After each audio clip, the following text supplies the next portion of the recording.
సోమవారం పూట ఒక గ్లాసులో నీళ్లు తీసుకొని ఆ నీళ్ళల్లో జీలకర్ర కలపండి.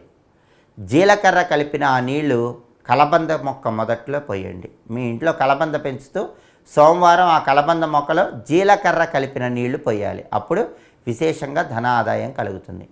అలాగే మంగళవారం పూట ఒక గ్లాసులో నీళ్లు తీసుకుని ఆ నీళ్ళల్లో బెల్లం ముక్క వేసి బాగా కలిపి ఆ బెల్లం ముక్క కలిపిన నీళ్లు మంగళవారం కలబంద మొక్క మొదట్లో పోయాలి.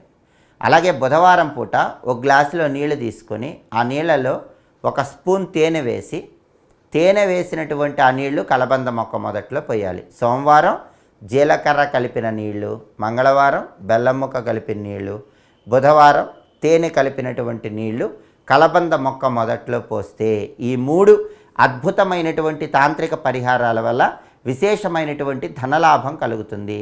అద్భుతమైనటువంటి రాజయోగం కలుగుతుంది. అనుకున్న పనులు అనుకున్నట్లు దిగ్విజయ